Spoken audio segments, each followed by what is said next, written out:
So mga Lods, meron pala nag-request ng video doon sa Game 1 ng Minnesota versus Denver. Na ipakita ko daw kung ano daw yung mga nangyayari doon sa Minnesota. Kaya nila natalo ang Denver Nuggets. Para medyo bitin sila doon sa unang video ko. So ito mga Lods, may mga video kong ipapakita sa inyo kung saan lagi kong sinasabi na capable kasi kahit papano ang Timberwolves na bantayan ang Denver Nuggets. So ipapaliwanag ko sa inyo dito yung difference na nangyari doon sa Denver versus Lakers, dito sa Denver versus Minnesota. So umpisahan natin dito mga Lods. So dito mga Lods, nagkaroon ng pick and roll dito. Yan sa may taas, papunta ng kanan si Jamal Murray, tas nag-roll si Jokic. So kung mapapansin nyo mga Lods, yung number 3 ng Minnesota dyan, sinundan niya si Jamal Murray. Tapos nag-help yung number 11 ng Minnesota. Yung bantay ni Jokic yan, nag-help siya.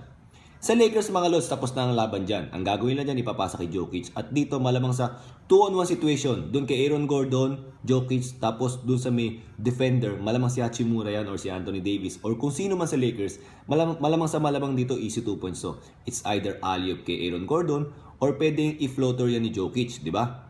Pero mga Lods, dito, kung mapapansin nyo, tinanggal ni Gobert yung tira ni Jokic dito kasi mahaba talaga si Gobert dito eh. So kaya niyang bantayan kahit papano. Pero kaya niya rin bumalik kagad at i-deflect yung pasa. So, hindi na kailangan mag-switch ng Minnesota dito.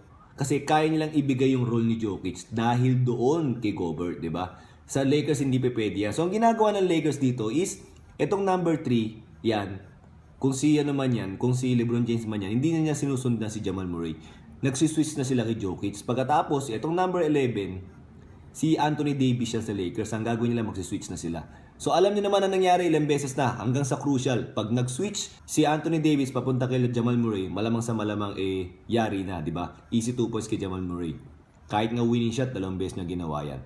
So etong Minnesota mga Lods, hindi nila gagawin mag-switch para walang mismatch. Susundan nilang dalawa yan, hahayaan lang nilang mag-anchor sa defense si Gobert. So ngayon, ito, hindi nakatira si Jokic, tas na-deflect niya yung pasa. Crucial moment yan mga Lods, 3 minutes below yan ng 4th quarter.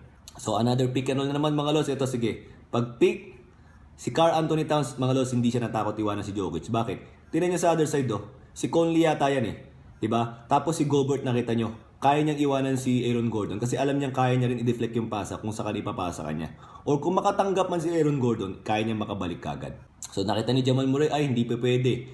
Pero dito mga Lods, tingnan niya, after niyang mag-pick, etong number 3 pilit niyang humahabol pabalik. Para pag nakahabol siya pabalik, ito si Karl Anthony Towns ay babalik na sa tao niya. So nabaliwala yung pick and roll. Dahil hindi sila naka-atake, yung head defense ng dalawa sa ilalim, ay doon natatakot si Jamal Murray na umatake. So ginawa niya, binalik niya ulit sa ibabaw, another screen, nag-rescreen sila. Same lang din ulit, si Karl Anthony Towns, hindi niya iniwanan. Kahit medyo na-delay yung number 3 ng Minnesota, tinulungan pa rin niya. Pagkatapos, ito hindi nakatira, pinasa yung bola pabalik kay Jokic, tapos long contested shots. Well, minsan sumushoot yan pero mas bibigay nilang long contested shots kaysa dun sa madaling score ng Denver Nuggets. So ngayon, na-rebound nila, good defense. So kung talagang wala nangyayari sa pick and roll, ang gagawin nila, si Karl Anthony Towns talaga ang bumabantay kay Jokic. Bakit kamo? Kasi mas gusto nila na nag-help defense to si Gobert. Actually kung sa Mobile Legends mga Lods, ang tawag dito nag-roam siya. Roaming. Yan.